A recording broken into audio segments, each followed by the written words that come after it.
Cradled in a cloud of fable, Tibet, the land of snows, was a place unknown to the world beyond its mountain walls for nearly a millennium. Exotic tales abounded of this unearthly people on the vast plateau embraced by the Himalayan mountains, but it was not a land to be entered abruptly by outsiders. Inaccessible and remote, Tibet remained a mysterious figment in Western imagination. When the first expeditions of Westerners entered the Forbidden Land in the late 19th century, they brought back the first images the outside world had ever seen. They were images that provoked the fantastic tales even more.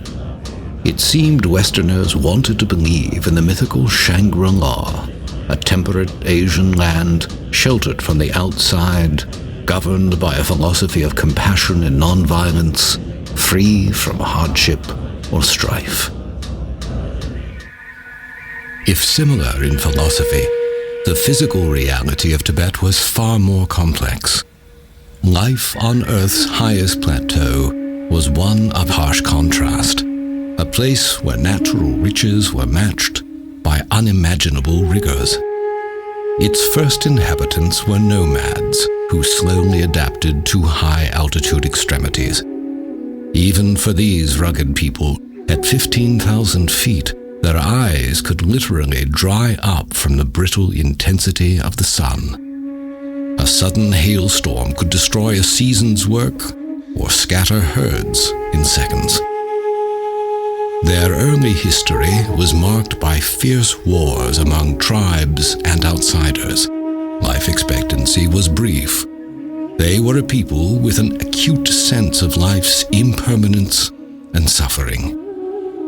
It is not hard to understand why the Tibetans, whose outward conditions were so severe and changeable, came to look inward for a sense of permanence and peace. The king who had finally united them as a people wished to unite them in faith as well. He invited a charismatic leader from India, Padmasambhava, to bring Buddhism to his land. Tibetans had believed in a host of deities, both benevolent and wrathful. Overcoming sabotage from the leaders of this religion, known as Bon, was the challenge. Padmasambhava succeeded by blending these beliefs with the teachings of the Dharma, or Buddhist scriptures. Instead of casting the deities out, he creatively recast them as guardians and symbols of the Buddha's teaching. The result was a unique Himalayan hybrid of Buddhism. The lavish rituals and imagery of their former faith remained on the exterior, but the teachings of Buddhism slowly claimed the minds of the Tibetans. They came to embrace the Buddhist view of life as a continual stream of death and reincarnation, a cycle in which human birth represents a precious opportunity to make the moral choices that will determine one's destiny in the next life. Reincarnation in a lower realm of existence, into another human life, or ultimately into nirvana, a state of freedom from the suffering of physical existence. The beliefs profoundly changed the Tibetan sense of morality. The social system and aristocracy of their past remained, but the new beliefs infused that system with a new benevolence. Nonviolence and compassion toward one another and outsiders was the new standard. And the degree to which Tibetans integrated these beliefs into their everyday lives grew to be the signature of their culture. Accumulating merit and purging past negative actions to ensure a good rebirth became part of daily ritual. Pilgrimages to sacred places came to include thousands of prostrations, a symbolic laying down of individual ego. Prayers were inscribed on flags and strung in long lines to flutter over homes and temples, their message of hope for the liberation of all earthly beings to be carried on the wind across the world. Reciting prayers was accompanied by the constant spinning of prayer wheels, a symbol of goodwill and loving kindness spinning outward toward all beings. Life, literally, revolved around their beliefs.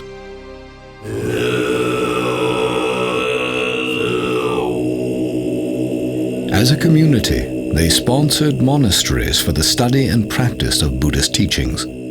These vast structures were homes for tens of thousands of monks and nuns, publishing centers for all Tibetan society, and libraries for ancient texts. Unlike the more ascetic forms of Buddhism, the Tibetan version embraced the arts and sciences as tools toward understanding the infinite.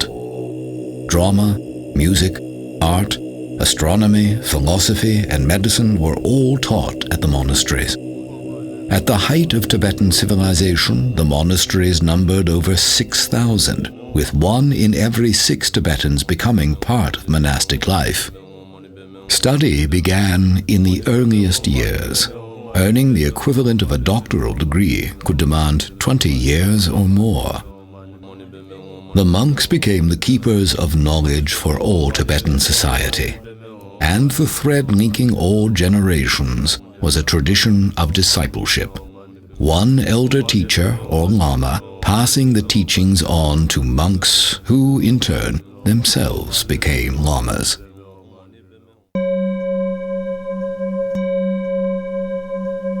The new Buddhist beliefs also produced the most fascinating of Tibetans, the yogis. Unlike the Hindu yogi, performing contortions for the public, the achievements of the Tibetan yogi were achievements of the mind, unseen by others. The Tibetan yogi was a monk or layperson who, having studied the teachings of the Buddha as a scholar, wanted to actually experience their promise within his own mind, a state of existence called enlightenment. For the aspiring yogi, attaining enlightenment meant gaining an earthly preview of the bliss of nirvana. Through intensive mental and physical exercises in remote caves or huts, their goal was to rise above the suffering of samsara or physical life and discover the purest nature of consciousness. In their quest, meditation retreats could last for years. For centuries, Tibetans revered these yogis as the most mystical people in their society.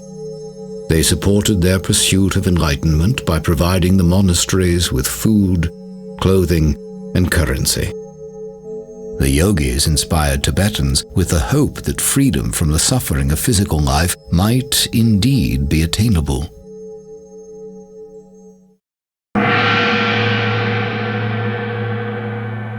Over the course of centuries, spiritual and state leadership converged. Tibetans began a tradition of identifying those among them believed to be reincarnations of the Buddha of compassion. Among them, one would be named Dalai Lama, literally ocean teacher, implying depth and breadth of wisdom. Eventually, the one identified as the reincarnation of His Holiness the Dalai Lama would take his place as temporal leader of Tibet. The symbolic seat of this mystical government became the Potala, a majestic monastery looming over the legendary capital city of Lhasa. Well into the 20th century, Tibetans remained virtually untouched by the modern world. The threatening thunder of a human storm grew louder in Tibet as the 20th century progressed. The Communist Revolution swept China, and with it came a surge of interest in controlling the land of Tibet. Invoking past diplomatic ties between Tibet and Imperial China's various monarchies, Mao Zedong used these as a thin pretext for claiming Tibet's strategic location, rich geologic resources, and the headwaters of key Asian rivers. In 1949, he announced that Tibet would be returned to the motherland, vowing to fill the region with 60 million Chinese within 10 years. Under the guise of liberating the Tibetans from an archaic way of life, the Army of the People's Republic began invading villages and monasteries. The tensions of their initial occupation and opposition to religion grew into an increasingly brutal campaign to replace Tibetan practices and people with their own. The world had not yet absorbed the shock of Hitler's Holocaust, when a new one had ignited in Tibet.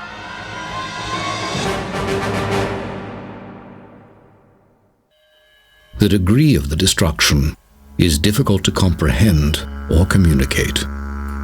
As the invasion swept across their country, Tibetans who proclaimed allegiance to the Dalai Lama were imprisoned, tortured, or killed, often in exceedingly gruesome ways.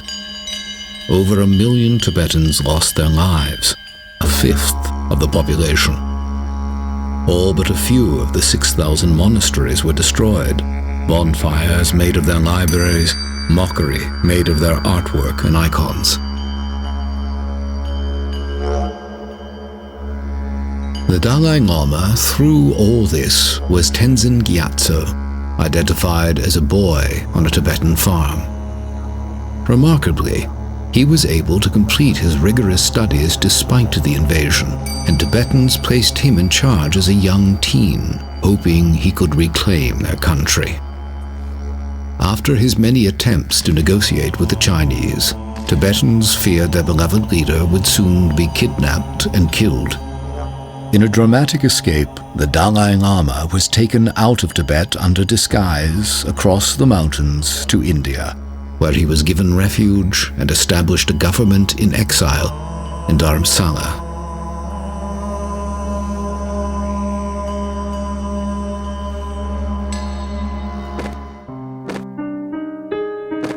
Chinese cruelty escalated in the years following the escape of the Dalai Lama, prompting a flood of Tibetans following His Holiness to India for refuge.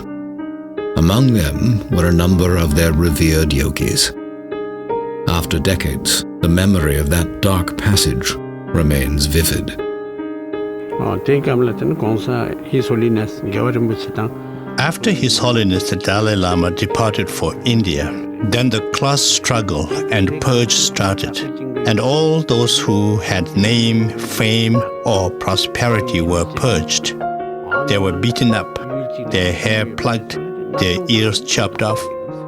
And I thought to myself, when we talk in terms of hell, this must be the real hell. Then those who did not have either name, fame, or prosperity, they were rationed a certain amount of land. Then a couple of years down the road, the Chinese would turn around and say, "Where did you get all these? You must be part of the class system." There was a lot of pain and suffering.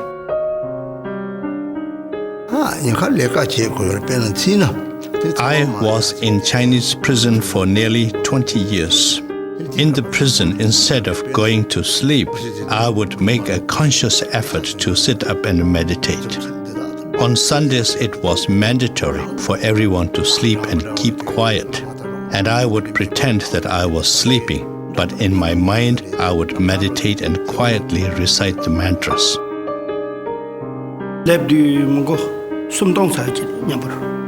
When I left my homeland, there were about 3,000 in my group. When we reached India, there were only about 500 left. Many were killed on the way by the Chinese. Many died because of hardship in the journey, and many went back to Tibet. Many days we had to go without food, and also many people got hurt. If it had been under normal circumstances, the same trip would have taken 3 months. But because it was an escape during a war, it took 2 years. We had to defend ourselves against the Chinese 9 times on the way. The 4th time, my father was caught by the Chinese.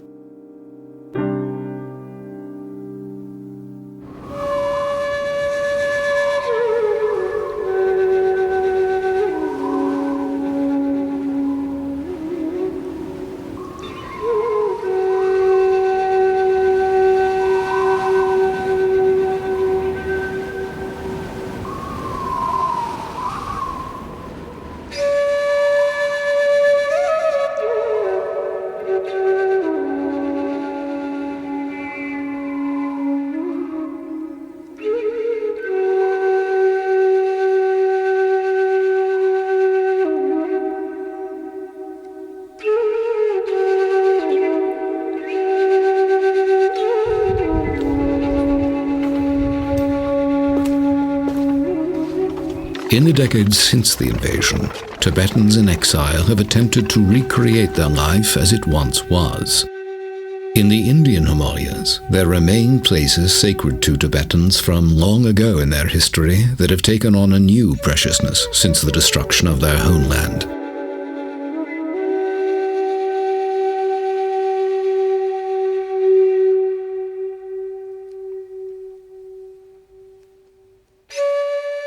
They've also established new monasteries and schools in refugee communities throughout India.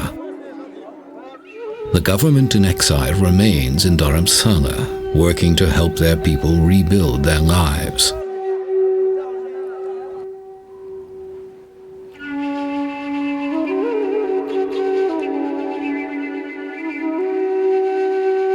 At the center of their hopes remains His Holiness the 14th Dalai Lama. In the decades that have passed since fleeing the Chinese, he has accomplished what his predecessors would never have imagined: worldwide recognition as one of the most extraordinary scholars, statesmen, and humanitarians of our time.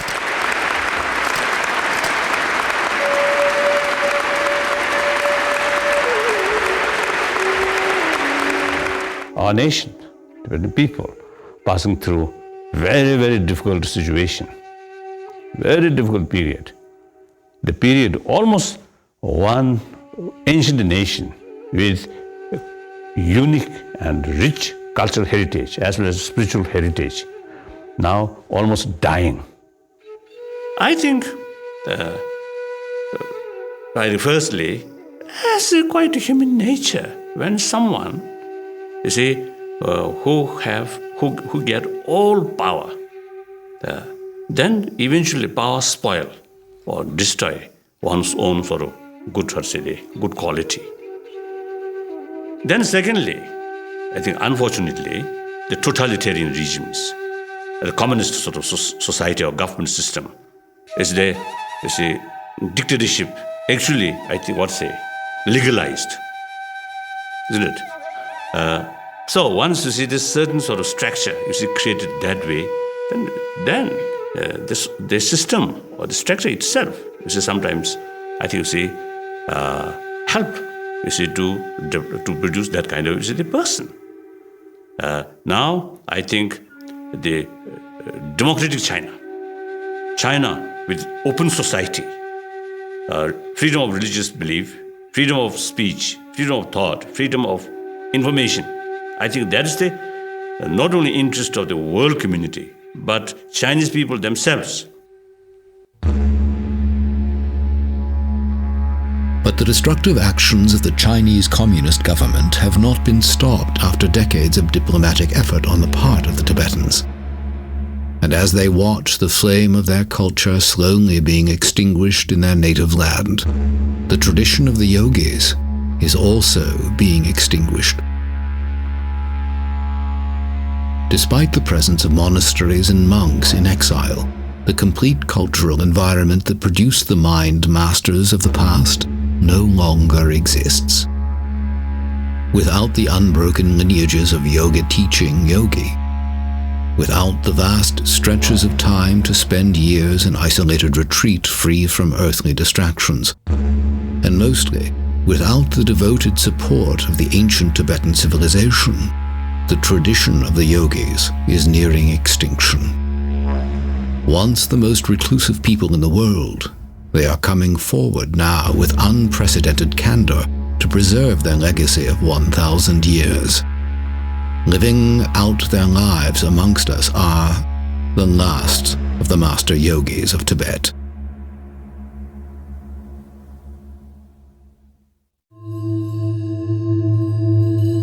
To grasp the loss at stake with the loss of the master yogis, it is vital to understand what they have contributed to human development during their unique history.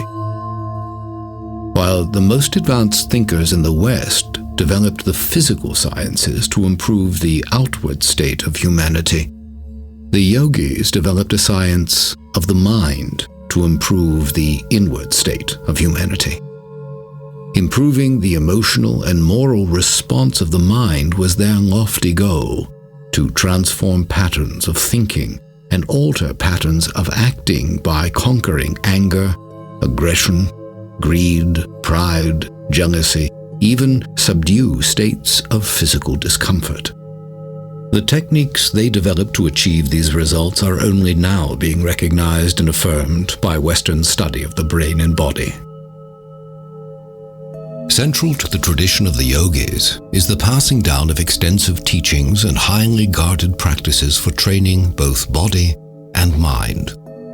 Within each order of monks, the detailed lineages of yogis, their students, and their techniques are recorded with great care. Each lineage bears a unique name and approach. With roots stretching back to Tibet's first master yogi, Naropa, the Drikung Kagyu lineage has long been renowned for producing highly advanced yogis.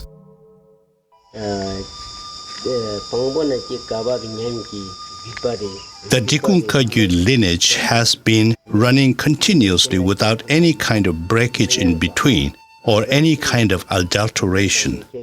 That is starting from the founder of the lineage right down to this present day. When we look back in retrospect, there were so many highly regarded, highly realized yogis. The blessings are passed from one master to the other, right down to this present day. That is our specialty. I think practitioner, how to say, you benefit your mind. The academic is just knowledge. Maybe you become a teacher, you can teach in the terms, and this is one thing. But the practitioner, you have received you some blessings. And if you don't have this blessing in this lineage, then you cannot have certain power to help benefit other people. And also, someone who not go to the academic school, but his practice, he certainly opened his wisdom. And he also know other people, how they need to benefit. He will know.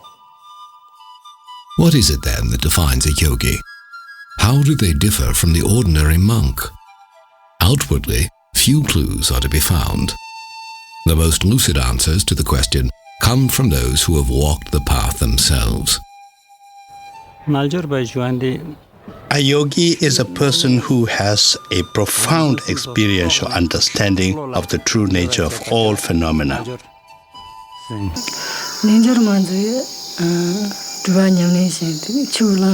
yogini is the practitioner who does extensive retreats and one who has gained experiential understanding of the teachings. So it would have to be someone who has not only received ordination, but someone who has done extensive retreats. A yogi means one who enters into the Dharma or Buddhist teachings, and after that one who does the practice, which is about the mind, training the mind to be always at ease, always at peace. That is the definition of a yogi. Dharma lives within the yogi. Yogi follow the Dharma. If you really live on the Dharma, nothing can harm you. Even though they can be taken this life, but they cannot take next life. What a yogi or yogini strives to do is to put an end to the suffering that exists in cyclic existence. In order to do that, a yogi or yogini has to train his or her mind. Simply stated, a yogi or yogini will strive to counter all the negative emotions and try to generate positive energy.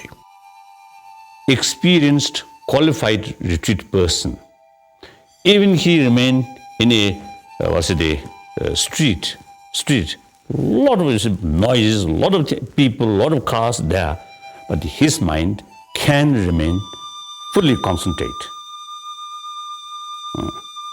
If someone who have not that qualified, like I think myself, even remain in a remote area, try to meditate, my mind go everywhere. Keeping the mind from going everywhere is precisely the challenge in meditation. and for centuries, aspiring yogis have retreated to remote places to avoid distraction while training their minds.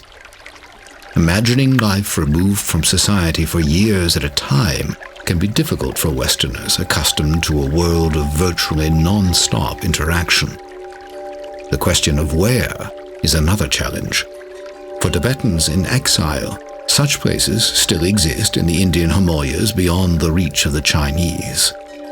One of the 24 sacred places in Tibetan Buddhism is Lapchi, a meditation place, a Milarepa, one of Tibet's first yogis revered for abandoning a criminal lifestyle and attaining enlightenment within a single lifetime. A monk hiked for 6 days with a heavy camera into the mountains to bring back a glimpse of this primitive retreat. Even now, the images he recorded were permitted with reluctance.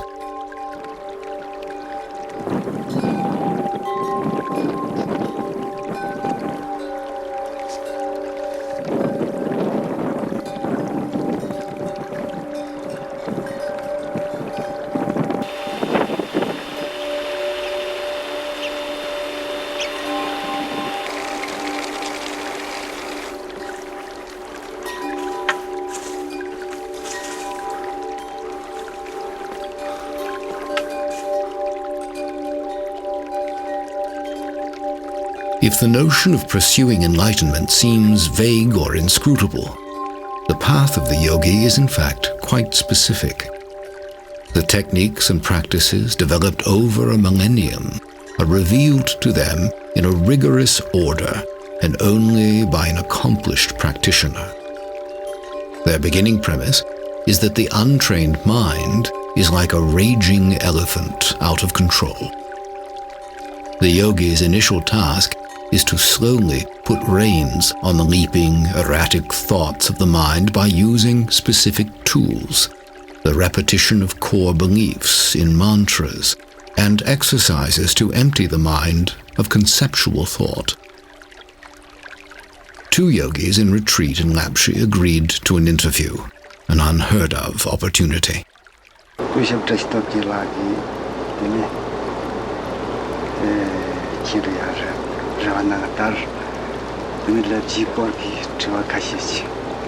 You have come to Lapchi when I have taken a few days break in my retreat. This is an auspicious coincidence, and something like this can only happen because of past connections and aspirational prayers. Milarepa went on a very long retreat in Lapchi and reached enlightenment through the practice of Tummo. He left several footprints on the rocks of Lapchi, which attract many pilgrims.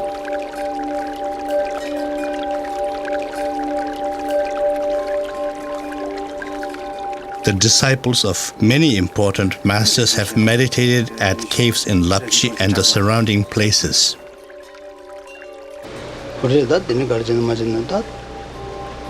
I am here on a retreat with permission from His Holiness Chetsang Rinpoche. After many years' retreat, I came to the conclusion that a human being's physical constitution in particular was a big impediment for serious practitioners.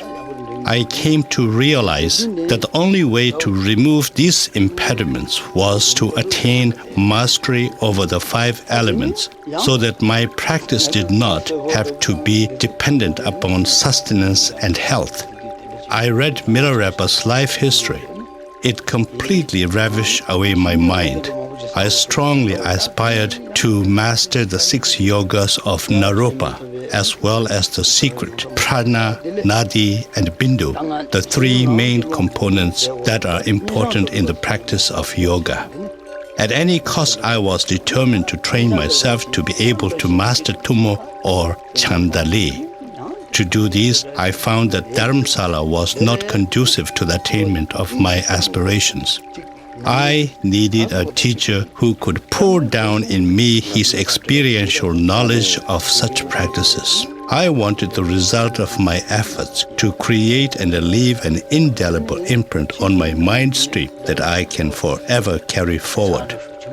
The most difficult thing to do is remain in single-pointed concentration. bodily efforts like doing hundreds of thousands of prostrations and the efforts of speech like recitation of mantras are no problem. Controlling the mind is. I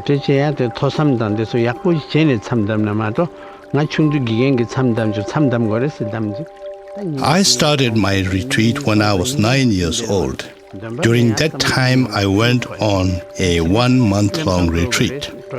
At first, it was very difficult for me. I was a little boy.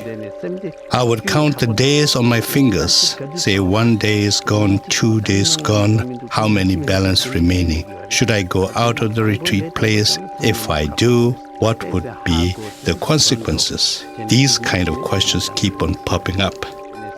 And then, although verbally you are reciting the mantra, but your mind is really, really busy on trying to get out of the retreat place.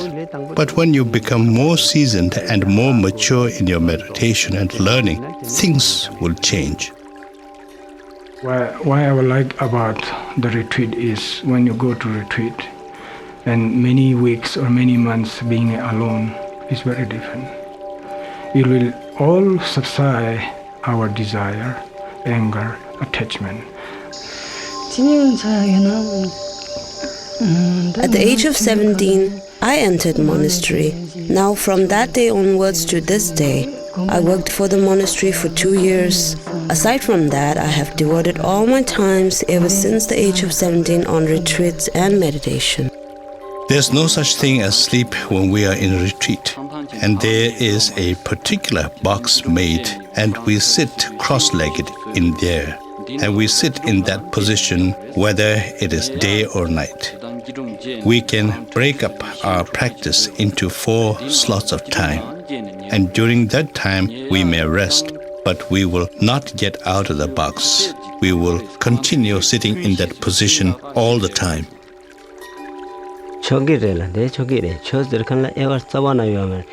Whoever wants to go on a retreat, whether that person is nun, monk, or lay person, all are welcome. The dispensation of Dharma teaching is like the sun's rays. It is for everyone to enjoy. The job of a retreat master is to guide all of those who are on retreat, giving commentary on the teachings relating to the particular retreat that one is on. How many sessions a retreat person has to do in the course of a day, what kind of visualization, what method of meditation, how one should do the mantra recitation, what are the graduated paths to this particular practice. So these are the kinds of things a retreat master will guide those who are on retreat. Once you come out of the retreat after 3 years, 3 months, 3 weeks, and 3 days, you are a different person. If one is a different person after 3 years in retreat, the effect is exponential for those who have devoted decades to retreat. Indeed, the most profound evidence of the mind-altering effects of prolonged retreat are to be found in the oldest practitioners. Yet many of these elders have been imprisoned or killed in the half-century of Chinese occupation. Perhaps the oldest living Tibetan yogi is Drikung Rinpoche, possibly the most revered yogi alive today. Here, for the first time, he grants a filmed interview, a rare glimpse into the mind of a meditation master. Now,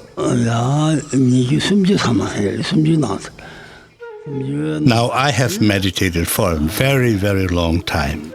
It is very difficult for me to exactly reflect back and count the years that I had meditated. The reason for this is because although I do appear like a human person outwardly, my mental state is so different.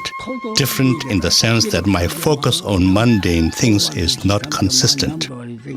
When one meditates, from the very day when one decides to go on solitary retreat, one has made a conscious decision to endure all kinds of losses: good clothing, good food, name, fame, and prestige. All these things one must be ready to forego and give up. We are rationed the barest minimum amount of water and roasted barley flour for our sustenance, so that we may be able to sit in a meditation posture. Only once in a week we would have the smallest possible amount of food for our sustenance. You have to persistently make a consistent effort and undergo all kinds of hardship. Without undergoing hardship, one would not be able to experience the mental state of all the glorious past masters. When I meditate, I can see all my former lives. I have been born in the realm of hell. I have been born as a hungry ghost. I have been born many times as animals. All these things become very, very clear when one is in meditation. I've gone through the 3 lower realms of existence many times. In my meditative absorption, I always go through the pardo or intermediate gap, which is to say, between death and rebirth. But there isn't a great deal of point going into these. When one understands this life and the life after as one, to such a person there's no need to go into these nitty-gritty things. When one's body is already dismantled in one's meditation, there's no question of death or discarding one's physical body.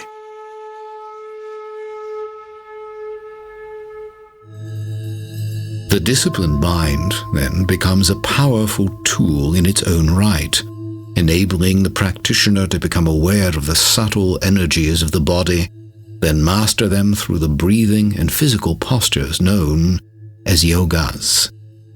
Modern Western medicine has documented the mental powers of these meditation masters. One such practice, Tumo, was developed for generating body heat in the icy caves of Tibet.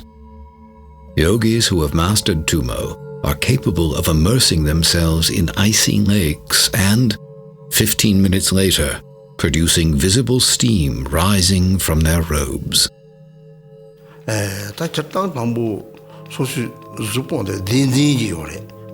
Tumo is a teaching that is strict and not one that is freely dispensed to whoever wishes to receive it.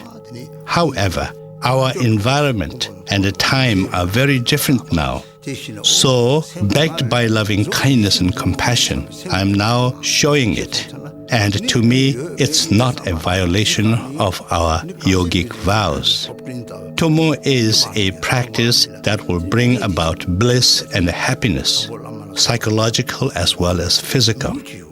The visualization is a lot simpler. When you visualize yourself as a fully blown up balloon that is hollow, then you visualize a little object inside you, glowing and generating heat. It is a very useful tool to help oneself and heal oneself. Other yogas were designed to benefit bodily health and to improve the length and quality of one's precious lifetime. While many basic yogas have been taught in the West for years, many of the more difficult and exotic yogas have been kept secret to preserve their purity. One such practice, Drikung, was developed for opening the wind channels of the body, the pathways of energy associated with breathing. Through the practice of Drikung, the yogi is able to improve breathing functions, help the body release toxins, and clear the mind. The filming of this demanding practice was permitted with great reluctance. In order to learn this thoroughly, it takes at least 2 years. But then you cannot leave it at that. You must do the practice all the time. Unless I'm traveling, I do the exercise 2 hours every day. And now I have one request. This is a very secret practice, so I must ask you to advise the viewer to not try to imitate me. If they do, there is a danger for their health and well-being. Because this is so secret, we must learn it from a particular teacher who can give the teaching from the beginning to the end thoroughly.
The yogi who has spent years practicing and has gained a high degree of mastery over both mind and body is said to have achieved a high level of attainment to have become a highly realized being. Their powers are sometimes said to extend into the realm of the paranormal. Such supernatural stories have swirled around the Tibetan yogis throughout their history, thickening the cloud of mystery surrounding them. Tales of telepathic communication and mind-controlling matter are reported among advanced practitioners to this day.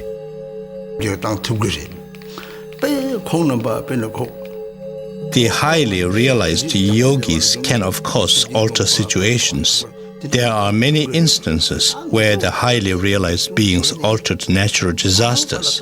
One example is where Chinese soldiers came to cause harm to a monastery or its inhabitants. All of a sudden, the change of weather, extreme poor visibility, the falling of hail, making it absolutely impossible for these people to come to their destination.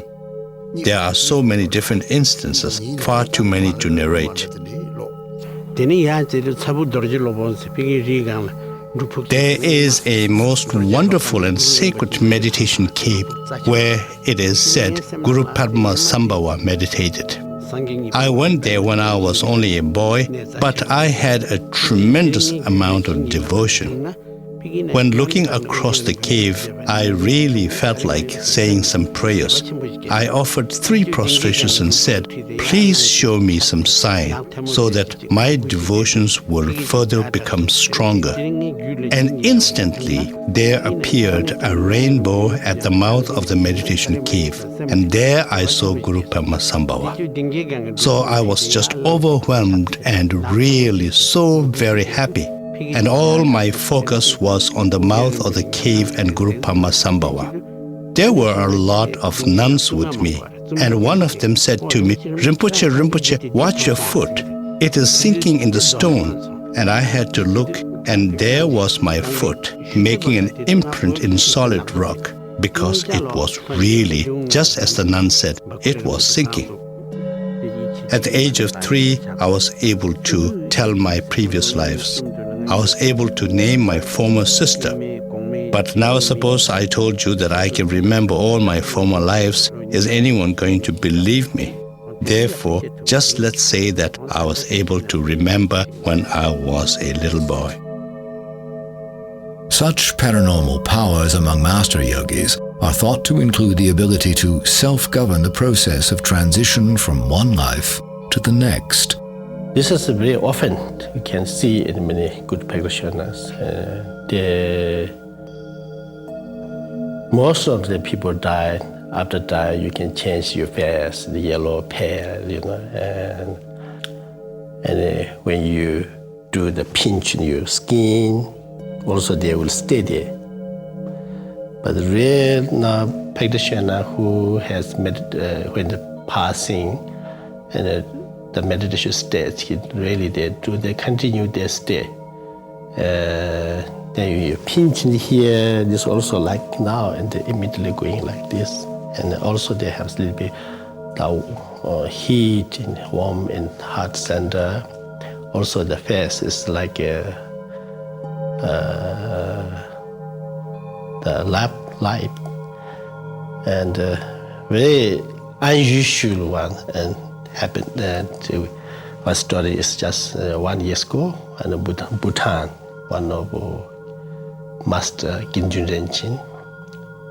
So he stayed more than 1 month, and they never changed. For aspiring yogis, events such as these imply control over the process of reincarnation. Even His Holiness the Dalai Lama has stated that if the Chinese communists are still governing Tibet at the time of his death, he will choose rebirth outside of Tibet. Controlling the process of one's own death and rebirth is the subject of some of the most fascinating stories surrounding Tibet's yogis. Lama Drupon Samten recalls vividly one such event in his early years as a student, the death of his own teacher, Kemgor Rinpoche. This is my teacher, Kemgor Rinpoche. He invited all the students. He told he's going to pass away. no illness, nothing sign of death, nothing. He just normally get up, do his prayer, and he told his attendant to make a good tea. And then he make a tea over and over and until he's satisfied. And he says, all this prayer together. And when he get to the completion state, he says, this is the time for me to pass away. And just like a falling asleep, like a Buddha, no? Just he put his right hand under his chest and then lie down and look at each person. No, he's doing prayer for each person to benefit in the future. And he passed away. Telling stories such as these, indeed revealing any technique, tradition, or experience to someone who has not completed yogic training, was once a violation of yogic vows to extreme secrecy. The reason was to maintain the purity of the teachings. The fear was that, taken out of context, exotic forms of yoga and meditation might degenerate into ego-centered showmanship. And in the eyes of the elders, the opening up that is taking place now is seen as a significant risk. When His Eminence Drikung Rinpoche was asked about the cutting of his hair, a practice known to signify that a yogi is preparing to die, he displayed the stubborn elusiveness of a yogi under strict vow. There are many reasons why a person in retreat would grow hair. Let me think about it. Yeah, there are many reasons why one would grow one's hair long. Let's just forget about it, shall we? A good number of things happened to me. It will just boil down to misleading people. Forget it. You know, I just cut it because I am old, and the hair was really hefty and weighing me down. That's why I chopped it off. I have pledged not to mislead people. Now, if I told you a whole lot of tall tales, that will amount to misleading the audience. I have absolutely nothing whatsoever, and I have nothing to tell you. This is the first time I have been asked to tell about these things. We are not supposed to reveal the ins and outs of what goes on inside a meditation cave. If we do, then there will be consequences. The past masters, including Tilopa, have categorically said there was never an instance where he revealed the secrets of meditation. We who follow in their footsteps must do the same. Although it is known that Drikung Rinpoche did cut his hair in preparation for death, His Holiness the Dalai Lama asked him to live a little longer to help pass on and preserve Tibetan teachings. It is said that His Eminence agreed to do so, and has decided to live until the age of 100 to help his people.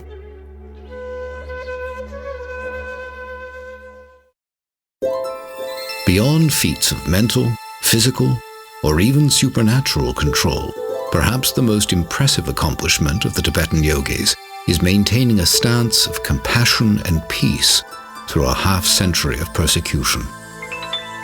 The teachings of loving your enemies and praying for those who persecute you are familiar in the West, but are, few would argue, among the hardest to practice. Skeptics may well point out that feelings of love and peace may be easily generated when you're by yourself in a cave, but not when you're coping with the human conflict inherent in real life. Yet, the claims of the Tibetan yogis have been put to the extreme test in the Chinese Holocaust. How does one retain compassion in the face of raw cruelty? Some use the ancient the text stated or says, one's own enemy is the best teacher. Now, one example. So one old monk who in previously the Namgyal monastery, one monk of the Namgyal monastery. Now he spent almost 18 years in Chinese Gulag after 59. So after he released from the camp, Eventually, he joined with me here. So then one day, I casually asked about his experience in the Gulag. Then he told me a few occasions he faced some danger. And I asked, what kind of danger? I thought danger of his life or something like that. Then he answered me, danger of losing compassion towards Chinese. So, we as a practitioner, we deliberately should try to keep compassionate attitude towards one's own enemy is very essential. I don't blame the people of China. I blame their policy or their culture because it's a communist culture. The culture is at fault, not the people. In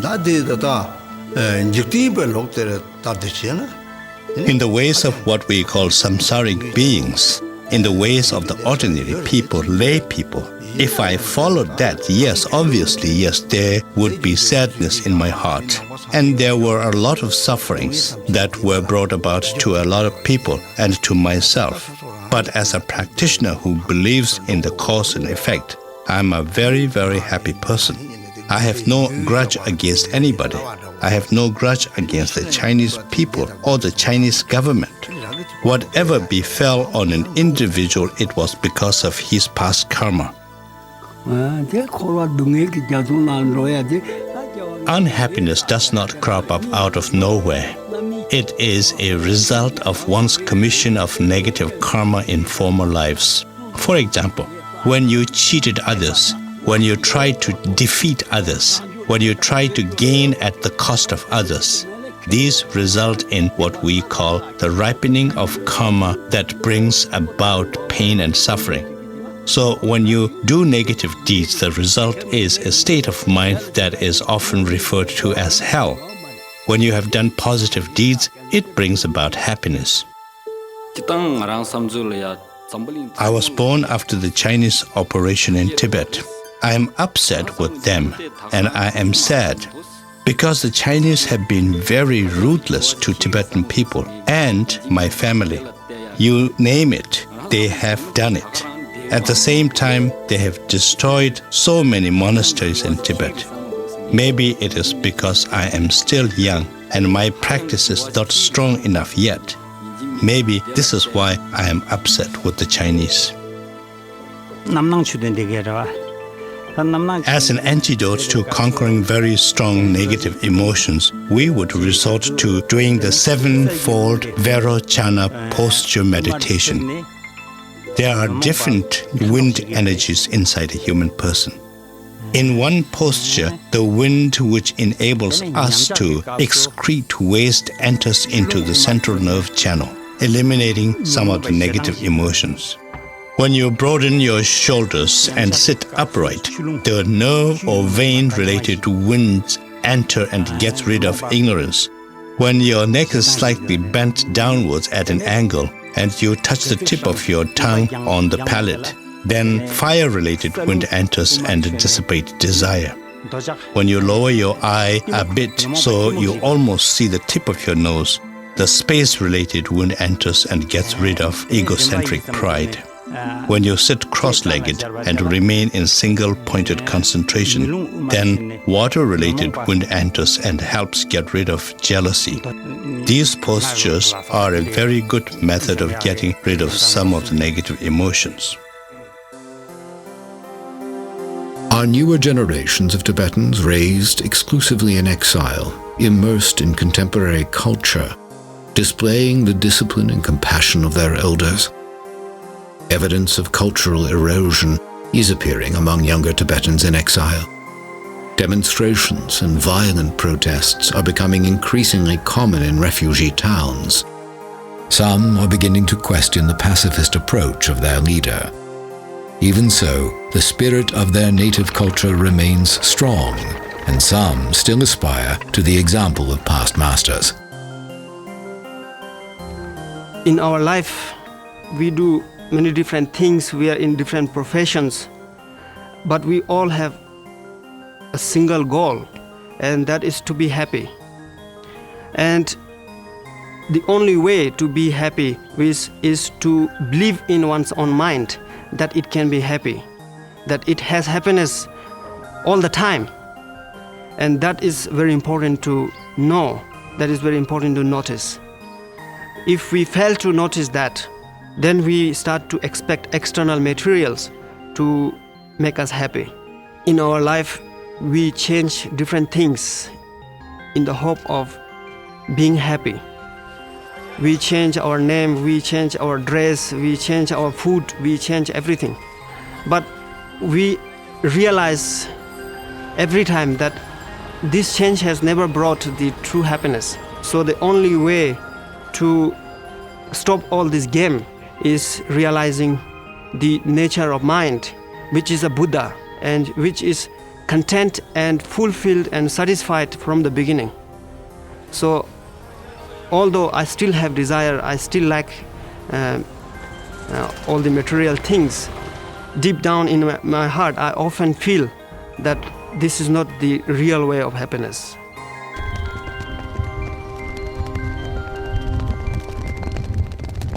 Yet even the most earnest efforts of these young practitioners cannot maintain the tradition of the yogis as it once was. The number of authentic elders dwindles daily.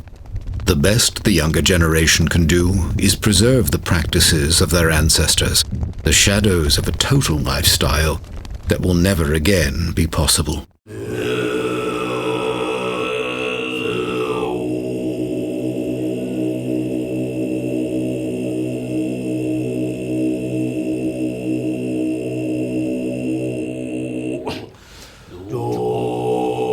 This observation by His Holiness the 14th Dalai Lama points to the irony of the Chinese Holocaust. Intent on destroying Tibetan culture, the Chinese have in fact successfully driven it out into the world. It is seen in a phenomenon that began shortly after the invasion and continues today. Once the most reclusive people in the world, the master yogis of Tibet have begun to migrate westward. As hope of reclaiming their native land fades, they are relocating to establish temples and teaching centers. Now the Buddhism is developing west, so we have centers from South America, from Chile to North America to Canada, and we also have Baltic countries, in Central Asia, we have maybe 40 centers more than. So we have to also properly guide the Buddha's teaching. It is in one way, a very difficult situation in Tibet today, and it's been that way for many years. But from that, we have so many wonderful teachers and examples that have come to the United States, Europe, and different countries to make Buddhism available to us. One day His Holiness the Dalai Lama called me down and said, well, this is time now. It is time for you to actually come out of retreat. And now your time has come to benefit all beings. Listening to that advice, I ended my retreat. And from that day onwards, to this day, I have visited so many countries and I have taught so many countless number of people. And it was absolutely as His Holiness said. I benefited so many people and I keep on going strong. Now, since I came to the United States, it has gone 5 years. The job of all Dharma practitioners is to help other beings. In countries like India and Nepal, there are many lamas and teachings are readily available to the population. And this case does not apply in the United States and other Western countries. The main point of the teachings is the generation of loving kindness and compassion. And I hope to help people in the United States and teach them loving kindness and compassion. Arizona has become home to one such center, a growing facility where Tibetan yogi Garchen Rinpoche guides the teachings. Now, where the adobe dwellings of Native Americans once stood, clusters of retreat huts temples, and teaching rooms hug the rugged terrain of the Chino Valley. In them gather people from all walks of Western life, from many faith traditions, there to learn what wisdom this ancient people might have for a weary modern society. Well, I think the general society now has so many influences which are rather superficial in nature. And even though we theoretically have a lot of extra time, more and more I think people are finding that the different distractions and things that they do are not particularly meaningful to them. And so they're searching for something else to give their life meaning. Here we saw all the technology. We see all the rich people. We have all the money. We can, whatever you want, the food, Chinese, all these different, you can get. But then people find out that having material, having technology is really not answer your inner question and not fulfill ultimate goal. And therefore, they have this kind of spirituality. I would say human society, there's love and compassion is the only way to bring peace and happiness. Garshin Rinpoche teaches patience a lot. Like, your worst enemies are your greatest teachers because they teach you patience. They teach you definite patience. And during school and when I'm at home, like, I have a 2-year-old little next door neighbor and he just gets on my nerves all the time. And so it's like, it gives me a lot of patience to practice. If I have a bad day, it makes me think about my bad day, reflect on my bad day, and there's a part that you should do every night. Like, you think of 2 things that you did bad in that day and try to fix them the next day, and then you think of 2 things that you did good that day and you try to do them the next day as well. I think it's very bad, it's very sad that we're losing yogis and we're losing someone who can connect us with our own enlightened nature. And from other point, those realized masters that comes here and comes to other countries can teach other people, and it was not possible before. And even there are so many people who even would not think about Buddhism until they would meet realized master. Just looking at our lamas that we have, like His Holiness, the Dalai Lama, and many wonderful Western lamas, when you look at them, you get some true feeling that they really have some kind of inner peace. And if we could receive those teachings from the yogis and put them into practice in our own lives, that is the way to save. That is the only way to save the lineage of the Tibetan yogis, and that's the most important thing to do, I think. Yeah.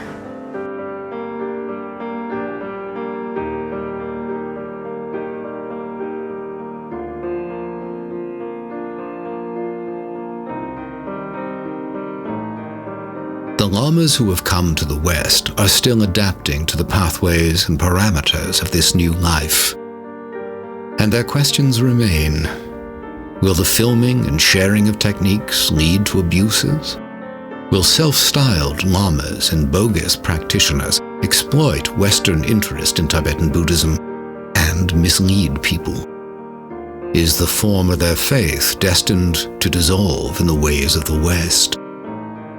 The devotees of the Dharma hold, but even if the tradition of the yogis and other outward expressions of Tibetan Buddhism die out completely, the teachings of the Buddha will survive.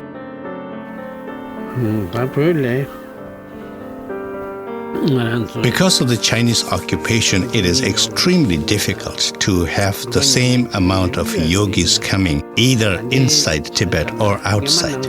The number of yogis has definitely decreased, and it is difficult to see whether we will have the same amount in the future.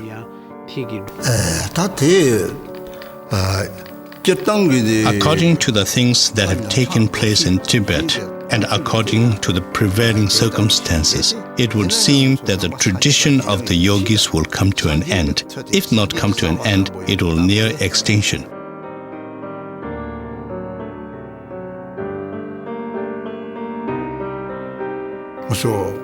However, we are very confident that whenever there is a dip in the progress of the Buddha's teachings, there will be a proportionate recovery. So in that respect, I have faith that we will recover from it.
Will Tibetan Buddhism thrive in its new soil? Can people who do not experience the daily hardships of the native Tibetans, Westerners who lived enveloped in material comfort, ever fully embrace a philosophy based on escaping earthly suffering? Or has material success left a big enough void of its own to drive the Western mind inward for solace? Even for those who seek to follow the example of the Tibetan elders, the human environment is drastically different. They are striving to train their minds, sustain intensive meditation, and maintain a disciplined compassion for their fellow humans, not in sheltered enclaves, but while living and working in the frenetic grip of a 24-hour society. Can any philosophy of compassion and non-violence be successfully practiced in the crucible of modern life? For now, the answers to these questions remain as mysterious as the minds of the master yogis themselves, living remnants of an ancient and vanishing civilization, human artifacts from the Tibet that once was.